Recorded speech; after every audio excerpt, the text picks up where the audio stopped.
Ang kwentong ito ay hango sa totoong buhay. Mula ito sa isa nating kabayan na itago na lang natin sa pangalang Arturo. Walang eksaktong taon, probinsya ng Antique. Nang mga panong ito, kasalukuyang nakaratay sa higaan ang lolo ni Arturo na si Tatang Ignacio. Nasa huling yugto na ito ng kanyang buhay, ngunit hindi magawang bumitaw dahil sa isang sumpa. Mula sa angkan ng kilalang manggagamot ang pamilya ni Arturo. Bukod pa dito, may isang lihim na kakayahan ang matandang si Tatang Ignacio. Ito ang pagiging mangkukulam. Hindi sila mamamatay hanggat walang aako o sasalo nito. Amador, hindi na ako magtatagal. Pagod na ako. Pakiusap, gusto ko nang magpahinga. Tatay Ignacio, alam nyo naman na hindi ko maaaring tanggapin ang bertud nyo. Isa akong manggagamot. Noon pa man sinabi ko na sa inyo ni nanay na bitawan nyo yan, pero hindi kayo nakinig sa akin. Huwag mo kong sisihin, anak. Alam kong malaking pagkakamali nang saluhin ko ang kakayahan ng lolo mo. Kung hindi ko ginawa yon, maaaring napunta ito sa kamay ng masamang kamag-anak natin. Ikinalulungkot ko, tay. Pero hindi ko po matatanggap ang bertud na yan. Bakit hindi mo na lang isama sa libingan? Nang sa ganon, walang sino man sa pamilya natin na magdala ng sumpa. Maaari kong gawin yon, pero magiging malaking problema ito sa hinaharap. Alam mong kay hinatna ng ganitong uri ng sumpa, nagiging amaranhig ang isang kagaya ko sa sandaling walang kumuha ng bertud. Alam ko ang gagawin sa ganitong pangyayari, kaya wala kang dapat ikatakot, tay. Magpahinga ka na. Isama mo sa hukay ang bertud. Nang mga sandaling ito, nanonood lang si Arturo, nakakaramdam ng awa sa kanyang lolo Ignacio. Kung titignan, butot balat na ang matanda at halos hindi na makagalaw. Gustong tulungan ni Arturo ang matanda, kaso nga lang hindi nito alam kung ano ang gagawin. Pinagbabawalan din siyang lumapit dito sa kadailanang baka ipasa sa kanya ni Mang Ignacio ang bertud ng sapilitan. Kaso nga lang nangyari ang hindi inaasahan isang hapon. Mag-isa ito sa bahay ni Arturo. Umalis para mamalengke ang mga magulang. Kasalukuyan itong naglilinis sa sala. Narinig ng binatang sumisigaw si Tatang Ignacio, kaya dali-dali itong lumapit sa pintuan. Lolo! Lolo! Ano pong nangyayari sa inyo? Bakit po kayo sumisigaw? Tanong ng binata mula sa labas ng pintuan. Nakakandado ito at tanging si Mang Amador lang ang may hawak ng susi. Buksan mo ang pintuan, Arturo. Tulungan mo kung tumayo pag-iusap. Pasensya na po kayo, Lolo. Pero hindi ko mabuksan yung pintuan eh. At isa pa, kapag nalaman ni tatay na pumasok ako sa kwarto nyo, siguradong magagalit yun. Nakikiusap ako, Apo. Tulungan mo ko. Pagod na ako. Muling wika ng matanda. Kasunod nito, ang malakas na kalabog. Dito na nataranta ang binata kaya naghanap ng paraan para makapasok sa silid. Naisipan nitong umakyat sa bintana upang silipin ang nangyayari sa loob. Nagulat si Arturo. Nakadapa sa saigang matanda. May dugong lumalabas mula sa noo. Dali-daling binuksan ni Arturo ang bintana. Walang pagdadalawang isip na pumasok sa silid. Inayos nito ng pagkakahiga ang matanda. Laking gulat nito. Biglang hinawakan ni Tatang Ignacio ang kanyang magkabilang pisngi. Gamit ang natitirang lakas, nagawa nitong iga sa saig si Arturo. Nakapatong ang matanda sa binata habang hawak ang mukha nito. Sa pilitang pinanganga ni Mang Ignacio si Arturo at mula sa bibig lumabas ang itim na bato. Direktang nahulog sa bunganga ng binata. Walang nagawa si Arturo Pilit nitong niluwa ang bato ngunit tila may sariling buhay. Gumapang ito papasok sa kanyang lalamunan. Matapos ay nanghina ang matanda. Dali-daling tumayo si Arturo at dumungaw sa bintana. Sinubukan nitong iluwa ang bagay na pumasok sa kanyang bibig. Kaso nga lang huli na dahil nasa loob na ito ng kanyang sikmura. Nilingon ni Arturo ang matanda. Napahiga na lang ito sa sahig. Hindi kumikilos at nang lapitan niya ito ay wala ng buhay. Muling nataranta si Arturo kaya dali-dali itong lumabas ng silid sa pamamagitan ng bintana. Tumakbo ito papunta sa likod ng bahay at nanatili doon hanggang sa dumating ang mga magulang. Arturo, nasan ka bang bata ka? Pakitulungan mo nga nanay mo dito! Wika ni Mang Amador. Hindi sumagot ang binata dahil hindi nito alam ang sasabihin. Nakailang ulit na tumawag ang ama. Kaso nga lang hindi pa rin sumasagot si Arturo. Hayaan mo na, baka nalibang sa paglilinis sa likod ng bahay. Kaya ko naman to eh. Wika ni Aling Leticia habang inilalapag sa mesa ang mga pinamili. Ay nako, yung batang yan talaga. Kapag naaaliw sa ginagawa parang bingi. O siya, titignan ko muna si tatay. Binuksan ni Mang Amador ang pintuan. Nagulat nang makita ang ama. Nakahandusay sa sahig. Nilapitan ni Amador ang matanda. Nakita ang dugo mula sa noo. Sinubukan niyang gisingin ang ama. Kaso nga lang nang hawakan nito ang kamay ng matanda, naramdaman niya na wala na itong buhay. Lumabas ng silid si Amador upang ibalita kay Leticia ang nangyari. Maya-maya lang ay pumasok si Arturo. Wala na ang Lolo Ignacio mo, Arturo. Sa wakas, makakapagpahinga na siya. Nanlaki ang mga mata ni Arturo dahil alam niya na buhay pa ito nang iwanan sa silid. Hindi pa rin nagpalata ang binata na may nangyaring kakaiba nang mga sandaling wala sa bahay ang mga magulang. Alam ni Arturo na mapapagalitan siya ng ama kung sakaling malaman nito na pumasok siya sa silid ng matanda. Paano niyo nasabi, tay? Kanina lang naririnig ko pa yung nagsasalita. Galing ako sa silid niya. Nakita ko nakandusay na sa sahig ang lolo mo. Hindi na nagsalita si Arturo dahil alam niya na hindi naman naghihinala ang ama. Pinaayos nito ang libing ng matanda. Nagtipon ang mga kapatid ni Amador. Pinag-usapan nila ang nangyari. Alam ng mga ito na hindi basta-bastang mamamatay ang ama dahil sa tangan nitong bertud. Alam nating lahat ang kalagayan ni tatay. Paano siyang namatay ng ganong kadali? Wika ni Inocencia. Yan nga din ang tanong ko. Alam nating lahat na matagal nang gustong ipasa ni tatay ang bertud, pero walang tumatanggap. Dahil doon lalo siyang nahirapan. Kaya paano nangyari yun? Gayunpaman siguro, dapat na lang tayo magpasalamat dahil sa wakas ay nakapagpahinga na siya. Tama ka. Pero ang inaalala ko lang, baka merong mga has sa pamilya natin na kunin ang bertud ni tatay. Kaya siya nakapagpahinga. Imposible yan. Walang sino man ang nakakapasok sa kwarto niya. Nakakandado at ako lang ang may hawak ng susi. Nakikinig lang sa usapan si Arturo. Hindi ito nagsalita. Gawa ng natatakot ang binata na baka malaman ng ama ang nangyari. Laking pasasalamat nito. Nairaos nila ng maayos ang libing ng lolo. Walang nakaalam ng totoong nangyari. At sa paglipas ng halos 5 taon, nakaligtaan na lang ito ng mag-anak. Maging si Arturo, walang naramdamang kakaiba ng mga sandaling iyon.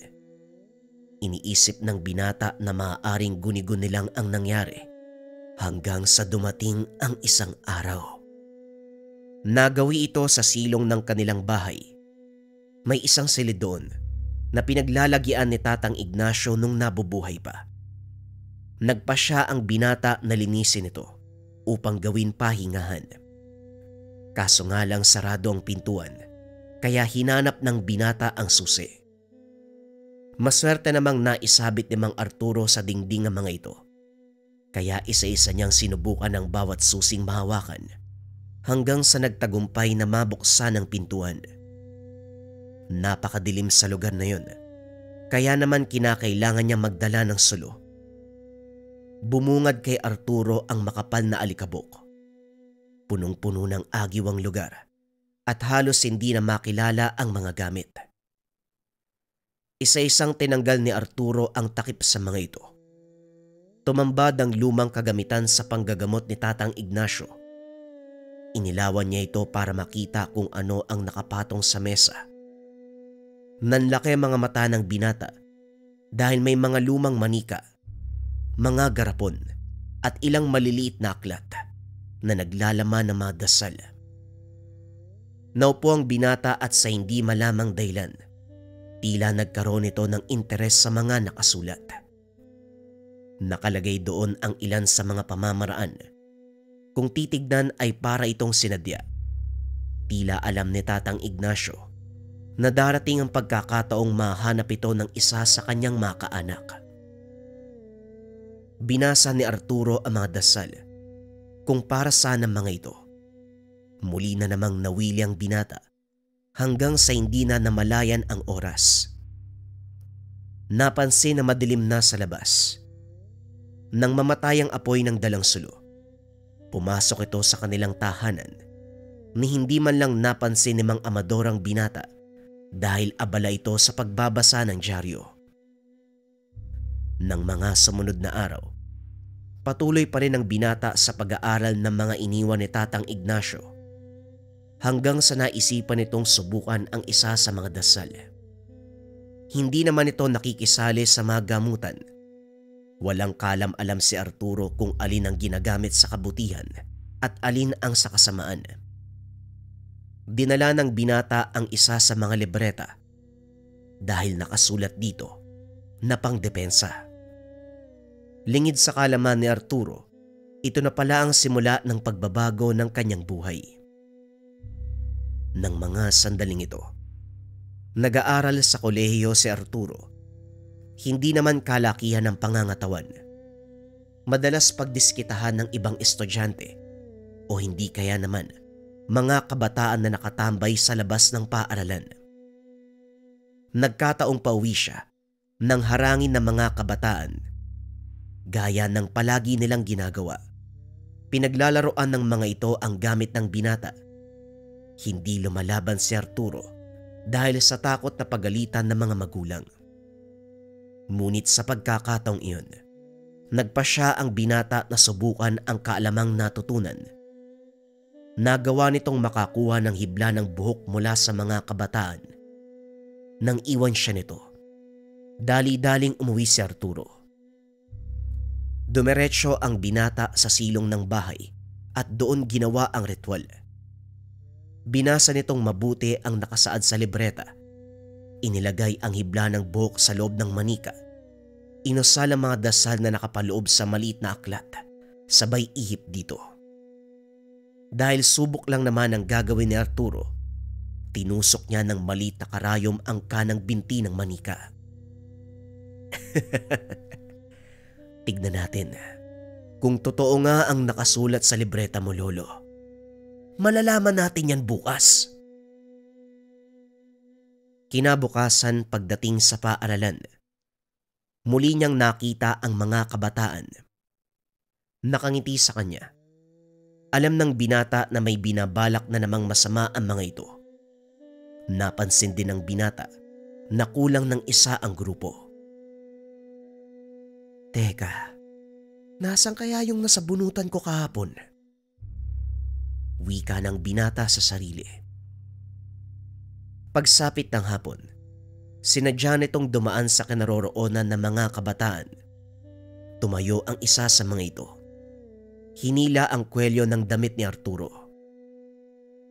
Mukhang masaya ka ngayon ah. Siguro, malaki ang binigay sa'yo ng tatay mo. Amin na, nagugutom kami. Teka, sandali lang. Bakit parang kulang yata kayo? Nasaan yung may mahabang buhok? Ano bang pakialam mo?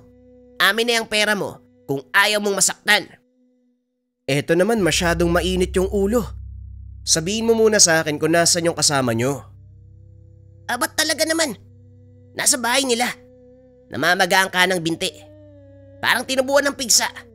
Nakakadiri nga eh. May mga nana. Ganun ba? Oh, eto yung pera. Sige na, mauna na ako. Nagtaka ang mga kabataan. Hindi man lang nang laban si Arturo. Kusa pa nitong binigay ang pera. Pasipol-sipol pang umalis. Sa isip-isip ng binata, mukhang gumana ang kanyang ginawa. Kaya naman para makaganti, isa-isa nitong kinulam ang mga kabataan. Nang mga sumunod na araw, nagtataka si Mang Amador dahil palaging nagkukulong ang anak sa silong. Halos hindi na rin niya ito nakikitang lumalabas. Kaya naman sinilip nito ang ginagawa ng anak. Nagkataon namang nakatulog ang binata sa maliit na papag. Kaya naisip ng ama na nagpapahinga lang ito. Nagpatuloy sa ginagawa si Arturo hanggang sa parang hinahanap na ito ng kanyang katawan. Hindi mapakali sa tuwing hindi siya nakakakulam.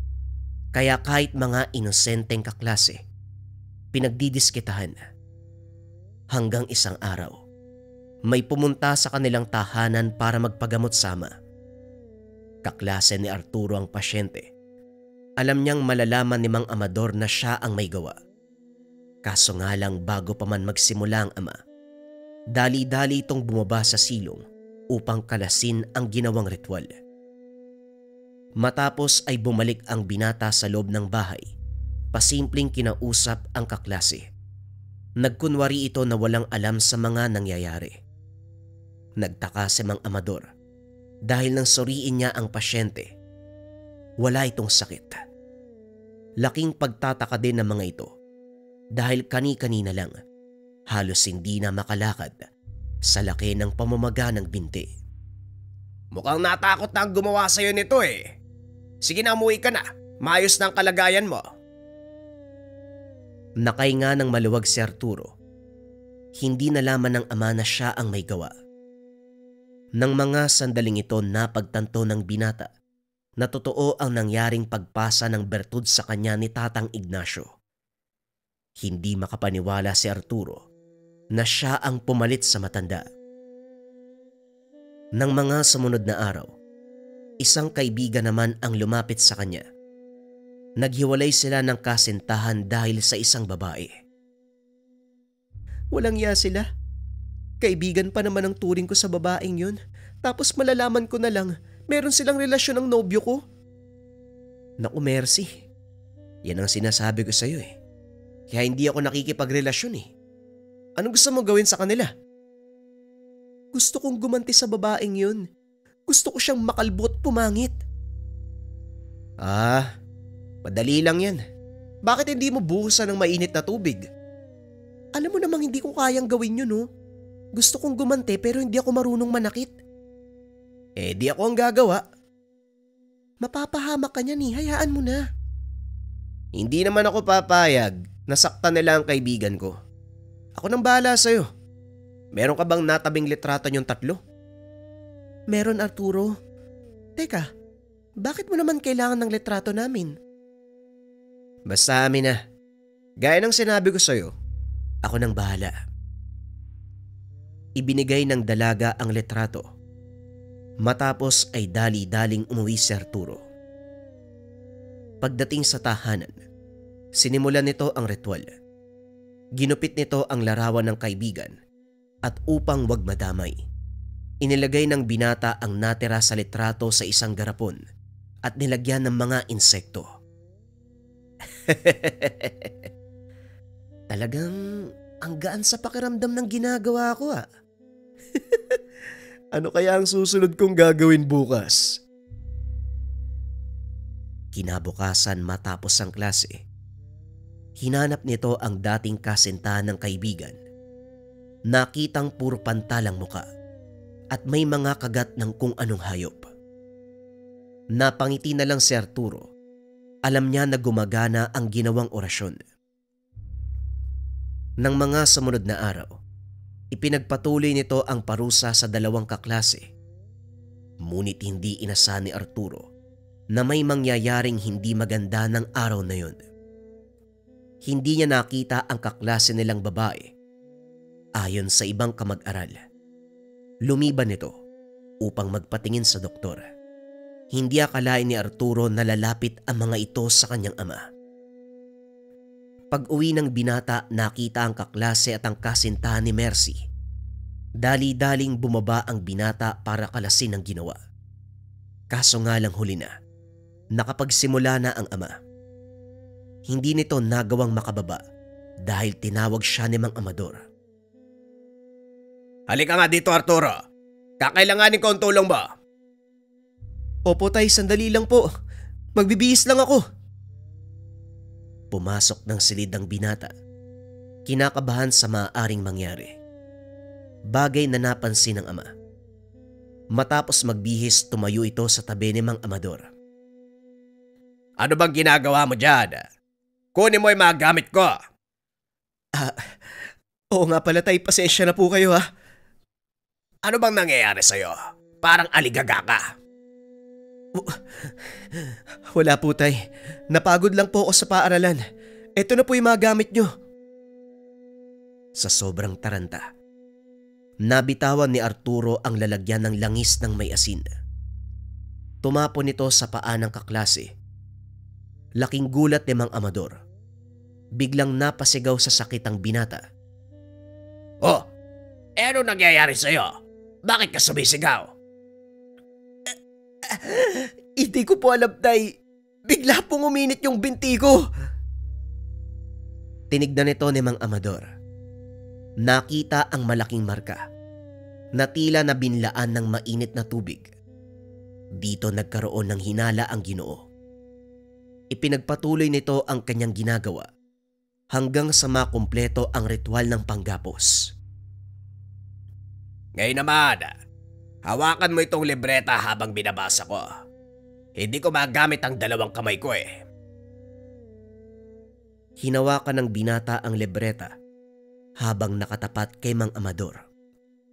Nung una, baliwala lang kay Arturo ang pag-uusan ng ama. Ngunit kalaunan unti-unti itong naiirita hanggang sa hindi na napigilan ng binata ang sarili. Napasigaw.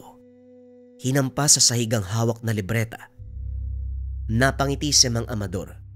Dinampot ang latigong gawa sa buntot ng pagi. Pumasok ka sa loob ng silid mo ngayon din. Dali-daling pumasok ang binata. Muling nagpatuloy sa panggagamot si Mang Amador. Sinubukan itong hulihin ng mangkukulam at sa bawat salitang binibitawan, nararamdaman ito ni Arturo na tila hinihila ang kaluluwa palabas ng katawan. Nawalan ng malay ang binata at nang magising, nakatayo na ito sa isang madilim na silid. Naririnig mo ba ako, mangkukulam? Sabihin mo ang pangalan mo. Nanlaki mga mata ng binata dahil alam nitong nagawa siyang hulihin ng ama. Pasensya ka na, pero hindi ko sasabihin ang pangalan ko. Matigas ka. Talagang hinahamon mo ko. Itinutok ng Ginoo ang hawakang bahagi ng latigo sa katawan ng pasyente. Naramdaman ni Arturo na may kung anong dumagan sa kanya. Napalod ang binata at hindi nagawang kumilos. Sunod-sunod na dasal pang parusa ang inusal ni Mang Amador. Nakita naman ni Arturo ang malalaking sibat na nakatutok sa kanya. Nang mga sandaling iyon, alam ng binata na mamamatay siya sa oras na magkamali ng sagot. Kaya sinubukan itong magmakaawa. Huwag mo akong patayin. Tatanggalin ko nilagay sa katawan ng babaeng to. Tignan mo nga naman. Marunong ka palang magmakaawa. Ngayon, simulan mo na ang pag-aalis ng mga nilagay ko sa katawan ng pasyente mo. Isa-isang binunot ni Arturo ang mga tinik na nakatusok sa lupa. maging ang matatalas na bagay na nakatusok sa dingding ng silid na iyon. Unti-unting nagliwanag ang paligid hanggang sa lumitaw ang nakakabulag na liwanag. Tapos ko nang tanggalin ang mga nilagay ko.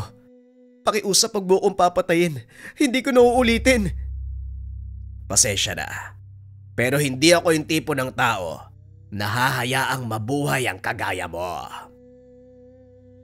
Alam ng binata na tutuluyan siya ng ama. Kaya naman napilitan nito na sabihin ang katotohanan. Tay, ako po to. Ako po yung anak niyo, si Arturo. Pakiusap. Tanggalin niyo na po.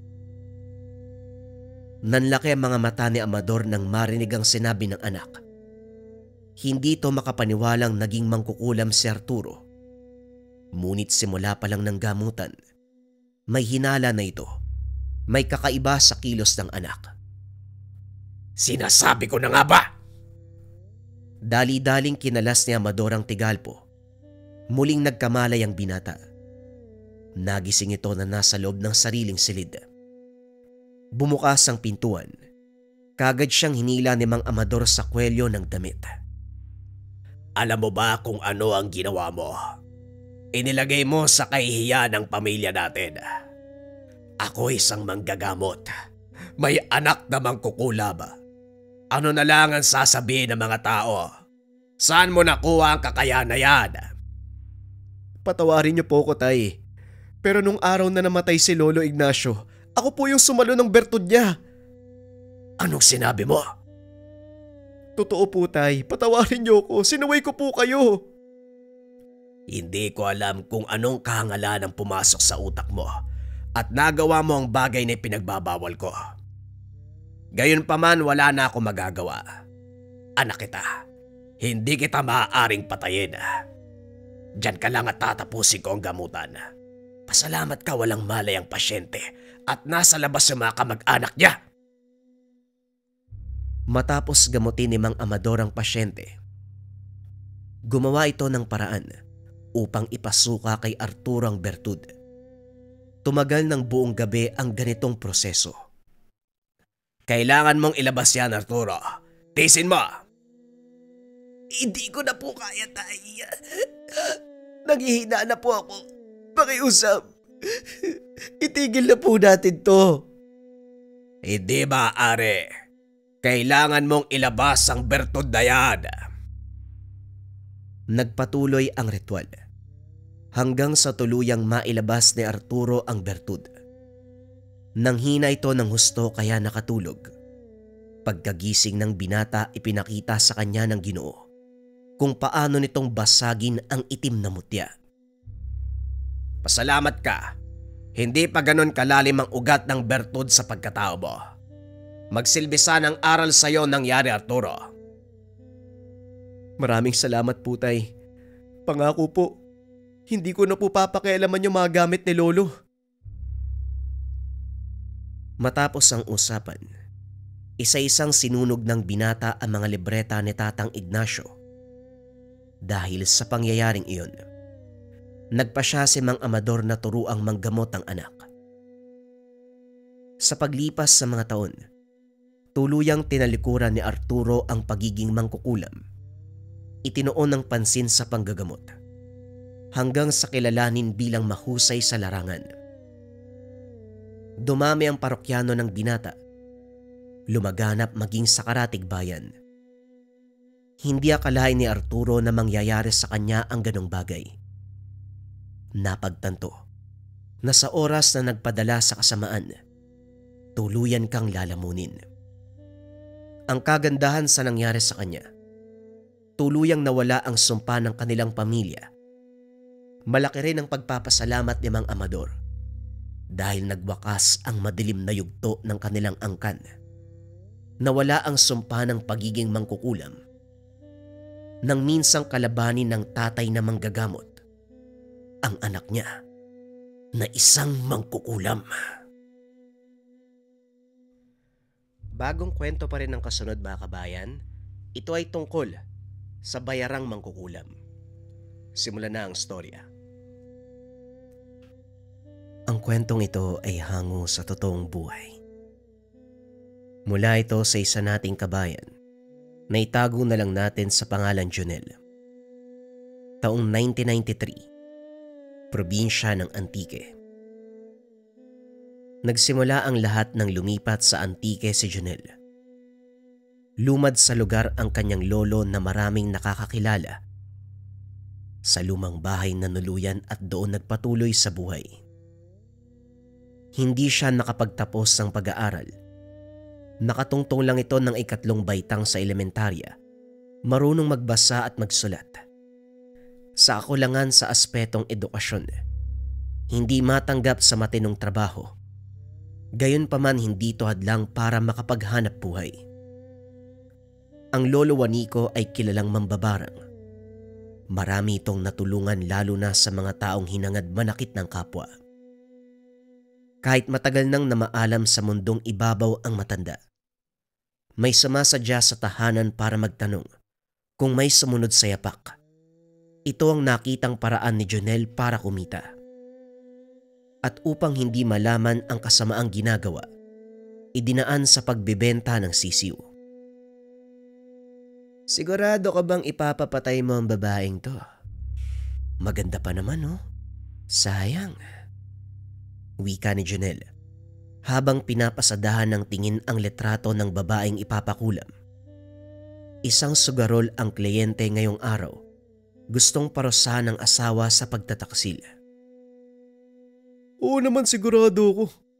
Masyadong makati ang babaeng yan. Nagsisikap ako manalo sa mga sugal para mabigyan siya ng pera upang mabili lahat ng luho, tapos malalaman ko na lang na nagtataksil pala. Kilala ko pa yung lalaki, pinsang buo. Ang gusto ko mangyari, pahirapan muna tapos dahan-dahang patayin. Magkano? Wika ng kliyenteng si Hernan.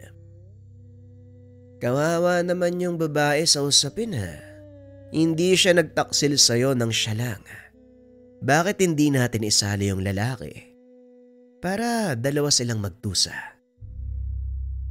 Gusto ko yung naisip mo, ha. Manang-mana ka sa iyo mga umong lolo. Kaya palagi akong dumaraan sa tahanang ito kasi alam ko makakatulong kayo. Wala akong litrato sa lalaki pero may dala akong gamit niya. Naabutan ko minsan nagroromansahan yung dalawa sa sarili kong bahay, ha. Sa pagmamadali naiwan yung damit. Ikaw na ang bahala. Basta ang sinabi ko dapat masunod. Wika ni Eman. Sabay abot ng bayong na naglalaman ng damit at sobrang may salapi. Tinapos si Jonel ang usapan sa isang tango. Umalis na rin ang kliyente, sabay dampot ng 2 sisiw sa kulungan. Nagtungo si Jonel sa silid kung saan nakalagay ang mga kagamitan. Binuksan ang nakakandadong baul.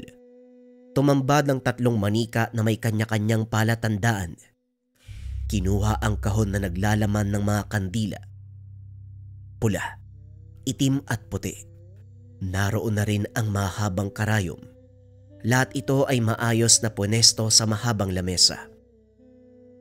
Inihanda na rin ang mga gamit ng bibiktimahin. Inilapag sa iwalay na mesa sa unahan. Kumuha ng ilang peraso ng kandila at saka sinindihan. Pinili ni Jonel ang manika may palatandaan na letrang S. Ang manikang ito ang ginagamit para sa pagbibigay ng sakit o karamdaman sa biktima bilang pagpapahirap. Nang makumpleto na ang kinakailangan, sinimulan kagad ang ritual ng kulam. Habang nag-uusal ng dasal, pinatakan ng tinunaw na nakasinding kandila ang manika. Ang unang patak ay para sa babae. Mararanasan nito ang matinding pananakit ng tiyan, pangangate ng buong katawan. Ang pangalawang patak ay para sa lalaki. Mamamaga ang maselang bahagi at magkakaroon ng matinding sugat sa mga paa. Ang pangatlong patak ay para sa walang humpay na pag-aaway ng dalawa.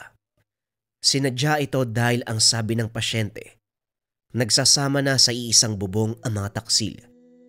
Hindi lang katawan ang sisirain, kundi maging ang isipan.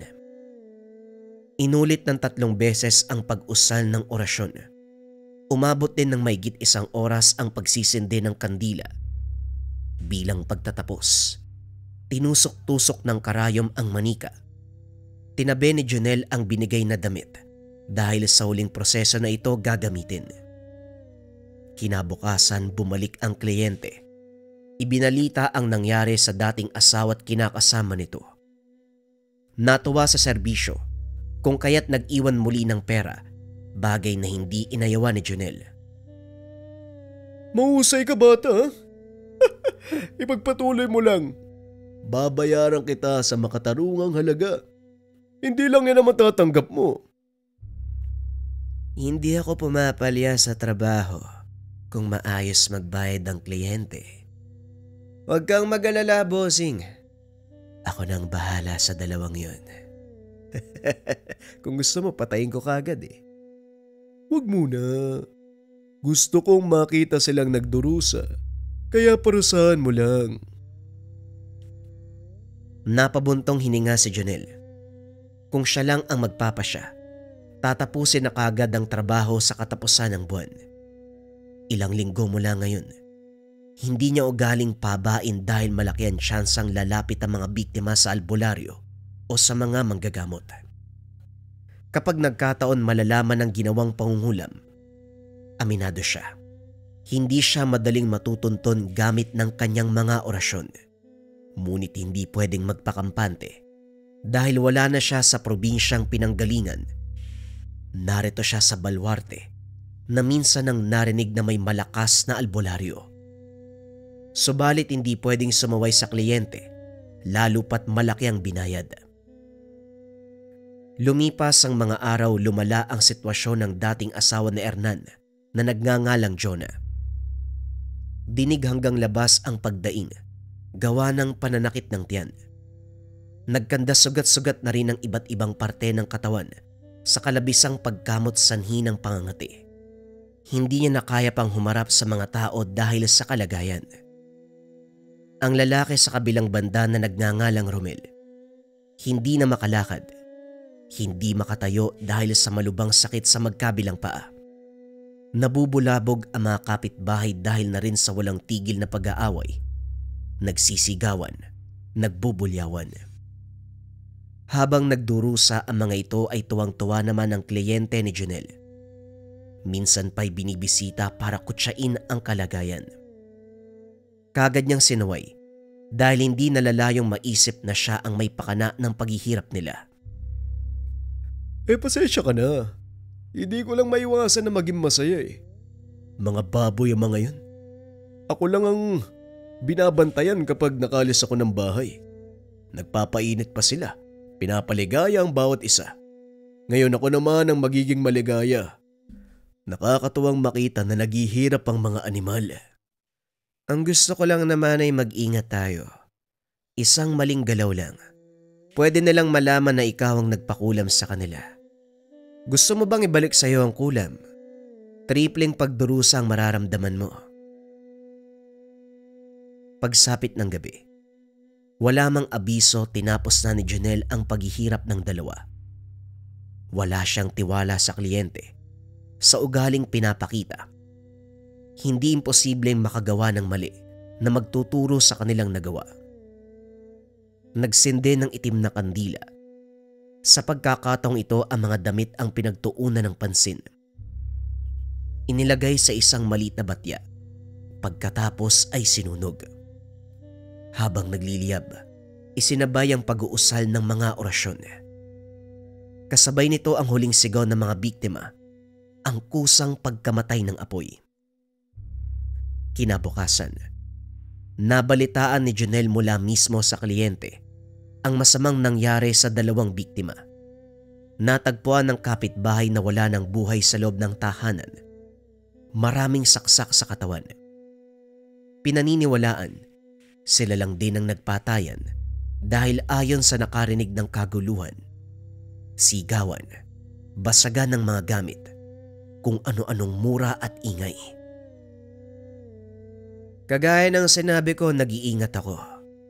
Mahirap ang kilos mo. Hindi ka nag-iisip. Kaya bago tayo mabisto, inunahan ko na. Doon din naman ang tungo, di ba? Ano pang problema mo?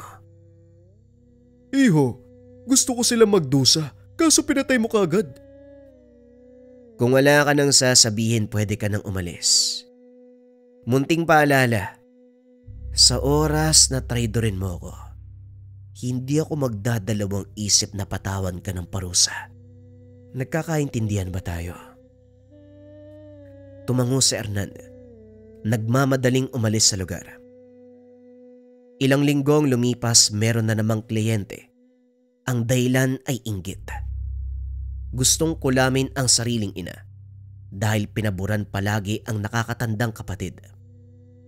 Pinakiramdaman ng hinanaing ng binata, pagkatapos ay mariing hinindian nang maunawaan ang himutok sa buhay. Pinayuhan na ayusin ang relasyon sa pamilya kaysa siraan. Nagalit ang binata at minura pa siya. Nagbanta na isisiwalat ang tunay na katauhan kung hindi pagbibigyan. Baka nakakalimutan mo, nandito ka sa baluarte ko kaya umayos ka. Umuwi ka sa inyo, makipag-usap ng maayos sa magulang mo. Kinarga niya ito ng orasyon, kaya walang hirap na napasunod. Aminado siyang panig sa kaliwa, pero pumipili ng kliyente. Hindi tinatanggap ang may mababaw na dahilan katulad ng sa binata.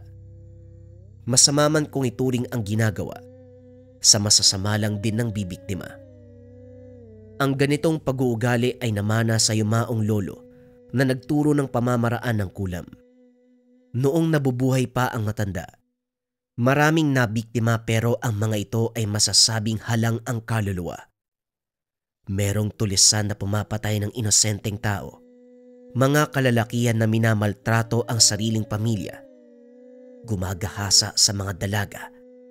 Idagdag pa ang albularyo na sa halip na tulungan ng pasyente ay pinagsasamantalahan. Palaging sinasabi ng matanda na hindi masama manakit ng kapwa kung sumusobra na sila. Paalala na hanggang sa ngayon, tinandaan ni Jonel. Kinabukasan muling nagpakita si Hernan. May gusto itong ipakulam. Isang manunugal ang nakaalitan sa sabong. Nagkapisikalan, nagtamo ng sugat sa katawan. Napuruhan ang kaliwang mata nito, dahilan para magalit ng husto. Hindi lang itong unang pagkakataon, iho. Ilang beses na akong pinagdidiskitahan ng taong yun. Hindi lang ako lumalaban kasi ayoko na ng gulo pero sumusobra na eh. Sa tingin ko, panahon na para pagbayarin sa pangahamak sa akin. Naiintindihan ko. Pero mababaw pa rin ang dahilan para sa akin. May mas magandang solusyon dyan kaysa kulam. Huwag ka nang magsugal para hindi kayo magpang-abot. Hindi yan pwede. Alam mo naman na sa pagsusugal umiikot ang buhay ko. Iyo, babayaran naman kita eh. Dodoblein ko pa. O ganito na lang. Sasamahan kita sa pagsusugal mo para personal kong makita ang tao. Kikilalanin ko muna ang ugali bago tayo gumawa ng akbang. Tandaan mo lang din na kapag wala akong nakitang sapat na rason, wala kang mapapala sa akin. Natatakot ka ba, bata? Ako nang bahala sa'yo. May impluwensya akong tao kaya wala kang dapat ipag-alala. Ganun naman pala eh. Bakit hindi ka magbayad sa iba para ipatumba ang kalaban mo? Sa kulam ka pa talaga lumapit. Iyo, naniniwala ako sa kulam. Ito ang tinatawag kong karma sa mga taong nangwawalang hiya sa akin, ano? Napabuntong hininga si Jonel. Sa dinami-rami ng kliyenteng nagdaan sa kanya, itong si Hernan ang mahirap kasundo. Ipipilit ang anumang gustuhin. Katulad na napag-usapan ay sumama siya sa pasugalan. Maraming tao pero isa lang ang nakaagaw ng pansin ni Jonel. Ang albularyo na huling nakalaban ng yumaong lolo bago sumakabilang buhay. Nagtataka siya dahil sa balita ay namatay ang albularyo pero ngayon ay nasa harapan niya. Buhay na buhay. Nilapitan niya at napansin ang peklat sa katawan sanhi ng kulam. Umayos siya nang mapatingin ito. Ang lagkit mong tumingin, bata. May problema ka ba sa akin? Sandali lang. Nakita kong sabay kayong pumasok na Hernan. Anak ka ba niya? Hoy Dario, huwag mong pagsalitaan ng ganyan ng kasama ko kung ayaw mong maputulan ng dila. Sabi sa kabilang mesa, maaga kang natalo ngayon, di ba? Kaya babayinit ang ulo mo. Tinitignan ka lang naman ni Junel. Junel pala ang pangalan niyan. Mana sa'yo, nakakainit ng ulo yung mukha niyong dalawa. Wika ng lalaki na nagngangalang Dario. Kusa itong umalis at nagtungo sa kabilang tindahan. Nag-aya ng inuman sa mga kasama. Iyo, yan yung taong sinasabi ko sa'yo. Tignan mo yung ugali, napakayabang oh. Ano? Hindi pa ba sapat na dahilan yan para ipagpatuloy ang usapan? Magsugal ka muna. Mamanmanan ko pa. Lumabas ng pasugalan. Pumwesto sa kabilang tindahan. Pasimpleng pinagmasdan ang albularyong si Dario. Habang tinitignan, naalala ni Junel ang hinanaing ng yumaong lolo sa matanda. Ang pamilya ng biktima nito ang lumalapit para makahingi ng tulong. Gustong gantihan ng albularyo. Walang pagdadalawang isip na pinagbigyan ng yumao ang kahilingan ng mga naagrabyado, pero sadyang mahirap patamaan ng kulam. Tumatalab naman, kaso hanggang pagkakaroon lamang ng sugat sa katawan. Maingat ang albularyo na parabang nalalamang may kukulam kung kaya't nilapatan ng sarili ng pangontra. Humantong sa punto na harapang komprontasyon ang naganap. Sa pagtaas ng tensyon sa pagitan, nauwi sa pisikalan hanggang sa nagpamalas ng galing sa kanika nilang ginampan ng tungkulin. Nagkaroon ng labanan, mangkukulam kontra albularyo. Walang nakaalam sa eksaktong pangyayari. Nalaman na lang na nasawi ang lolo ni Junel. Sabi ng nakakilala sa albularyo, pati ito ay namatay sa engkwentro, kaya naniwala siyang sumakabilang buhay na. Kaso nga lang nandito pa rin ang matanda. Iha, hindi naman siya nangingialam ako. Pero tigilan mo ang pagtitig kay Dario. Mainitin ang ulo niyan. Basta na lang namimisikal. Marami nang napaaway kung kaya. Kung ayaw mong masangkot, umiwas ka ng tingin mo. Dahil dito, gustong makilala ni Junel kung anong klase ng tao ang albularyo. Pansamantalang kinalimutan ng usapan nila ni Hernan para makakalap ng impormasyon. Hindi lumad sa lugar si Dario. Bagong lipat pa lamang ito. Nanggaling siya sa karatig probinsya at batay sa salita ng mga taong napagtanungan, isa nga itong albularyo. Nung una tapat sa serbisyo, maraming napagaling mula sa iba't ibang karamdaman, pero hindi naglaon. Nagsimulang pagsamantala ng mga pasyente lalo na ang mga dalaga. Pinaghahanap din ito nung araw pero mabilis nakapagtago. Maging ang mga kapitbahay ay nagulat nang sabihin ni Junel na buhay pa ito. Katulad niya, ang paniniwala ay patay na pagkatapos ng sagupaan sa yumaong lolo. Hindi siya nagbigay ng anumang impormasyon tungkol kay Dario dahil ang tanging sadya sa lugar, malaman ang ginawa nito nung araw. Pagkatapos ay bumalik ng tahanan para pagplanuhan ang gagawing hakbang. Hindi na ito tungkol sa napag-usapan nila ni Hernan. Personal na dahilan ang nag-udyok na kulamin ang albularyo. Dario, lasapin mo ang ganting ibibigay ko. Kung hindi nagtagumpay si Lolo sa paglikpit sa'yo, ako ang gagawa nun. Dadahan-dahanin kita. Bumalik sa pasugalan si Junel. Pinagmasdan si Dario. Kumpiyansa siya. Matagal na nitong hindi ginagampanan ang pagiging albularyo magmula ng malulong sa sugal. Ibig sabihin, posibleng tinalikuran ang tungkulin. Pasimple niyang kinuha ang dalang panyo. Pag-uwi ng tahanan, sinimulan kagad ang ritual.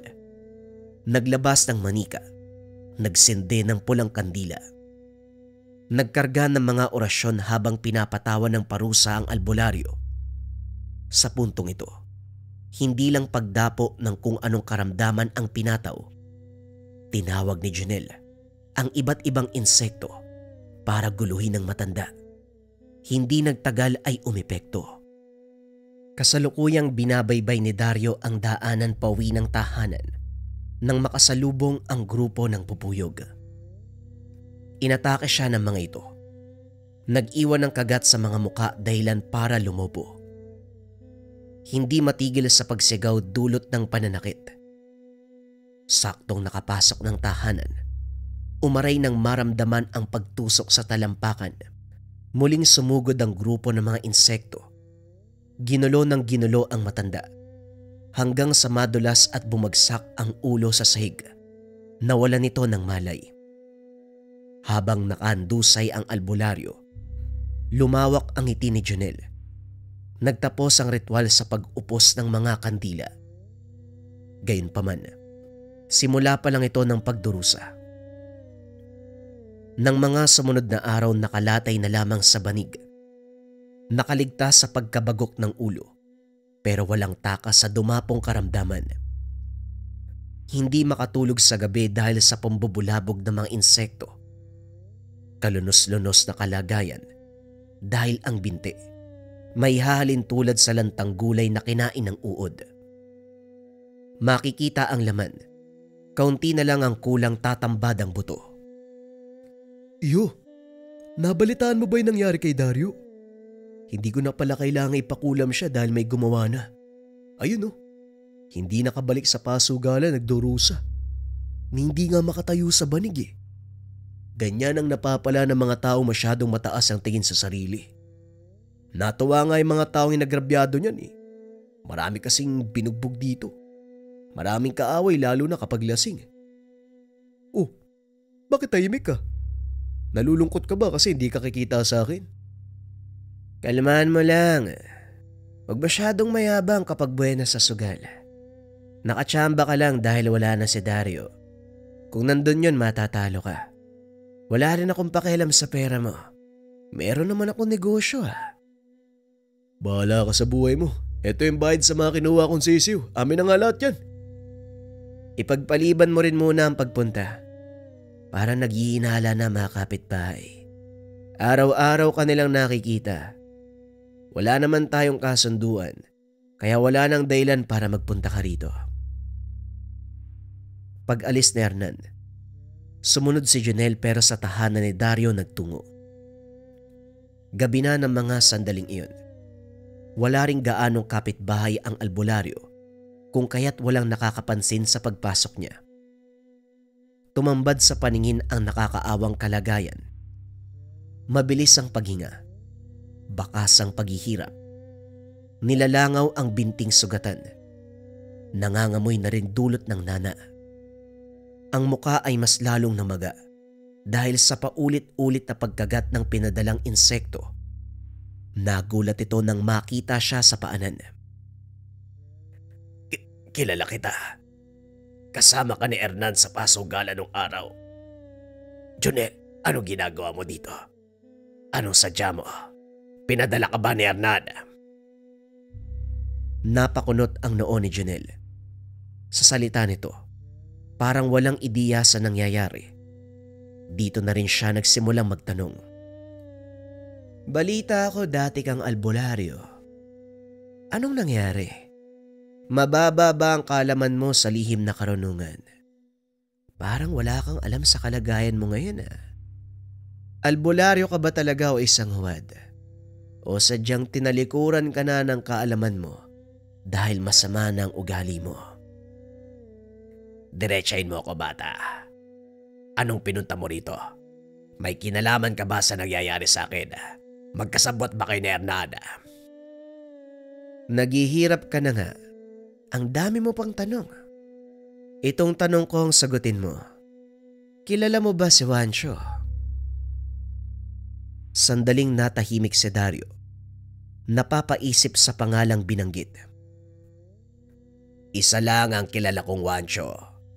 Yung mangkukulam na nakalaban ko maraming taon na ang nakakalipas. Bakit mo natanong? Anong kinalaman ng hayop na yon sa nangyayari sa akin? Hayop na yon. Ikaw nga ang mas hayop. Ginamit mo ang tungkulin bilang albularyo para pagsamantalahan ng mga inosenteng pasyente. Hindi lang isa o dalawa ang biktima mo.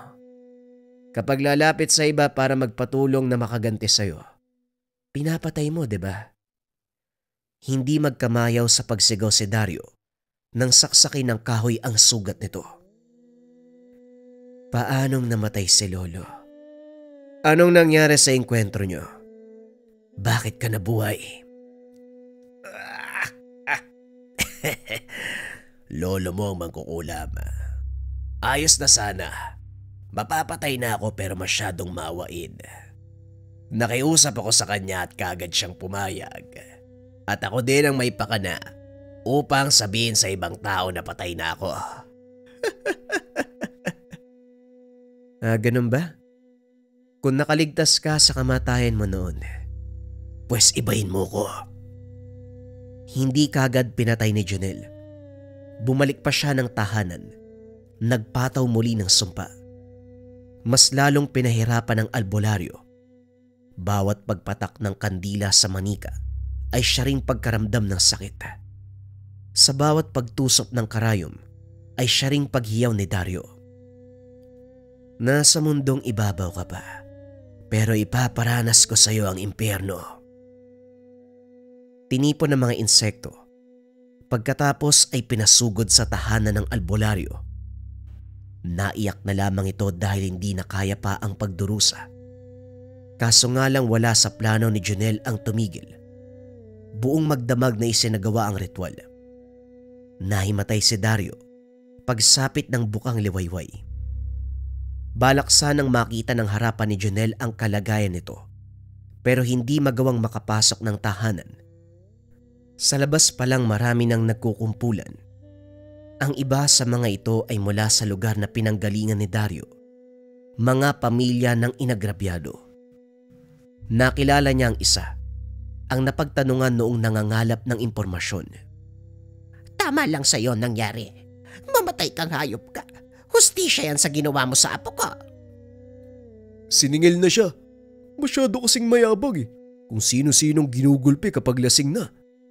Kamuntikan pang mapatay ng taong yan ng anak ko. Tama lang yan sa kanya. Marami pang narinig si Jonel mula sa mga tao. Wala ni isang nakinig. Wala ring nakaisip na magpatawag ng tulong. Lahat sila ay may hinanakit sa albularyo. Hindi na lang din nakisali si Jonel. Umuwi siya at nag-intay ng pagsapit ng gabi. Nagsindi ng kandila sa harapan ng altar. Taimtim na nanalangin. Kahit may tuturing na labag sa batas ng simbahan ang ginagawa ni Jonel, nananalig pa rin siya sa nakakataas. Humingi ng kapatawaran sa paglagay ng batas sa mga kamay. Gustong maiganti ang walang katarungan na pagpatay sa lolo. Abay mala. Nagdadasal din pala yung mamang kukulam ano. Akala ko kasi wala na kayong Diyos eh. Malalim na ang gabi. Ano pang ginagawa mo rito? Iba ang sadya ko. Napapaisip lang ako sa kalagayan ni Dario eh. Yung paghihirap niya ngayon, masasabi kong kulam. Tapatin mo nga ako. Ikaw may gawa nun oh. Kailangan ko na hong magpahinga. Bukas na lang tayo mag-usap. Iho, alam ko hanggang sa ngayon, nasasaktan ka pa rin sa sinapit ng lolo Juanico mo. Kamakailan ko lang din nalaman na si Dario pala yung nakalaban niya. Pero kung kailangan mo ng kausap, nandito lang ako. Napabuntong hininga si Jonel. Sa ganitong larangan, hindi siya kumikilala ng kaibigan kahit sabihin pang matagal ng kakilala o nagpapakita ng magandang ugnayan. Maingat siyang tao. Hindi uubra ang ganito. Sa halip na sumagot, pumalik ng hagdan at nagtungo ng kwarto. Umalis na rin si Hernan nang makita ang kanyang inasal. Maliman ang maglagay ng bata sa sariling mga kamay. Naniniwala si Jonel, sa pamamagitan ng kulam maibibigay ang nararapat na hustisya ng walang pandaraya. Alam niyang may mga pagkakataon dinaraya ng korte ang mga kaso. Imbis na mapatawan ng parusa ang may kasalanan, pinapalaya. Ang mga paniniwalang ito ang isa sa dahilan na narinig sa mga kliyente kung bakit kumakapit sa kulam imbes sa batas. Para kay Jonel, hindi siya masama. Siya ay nakakatulong sa mga taong tinalikuran ng batas. Ang gamit niyang pamamaraan, ang pagsingil, gamit ang batas ng mangkukulam.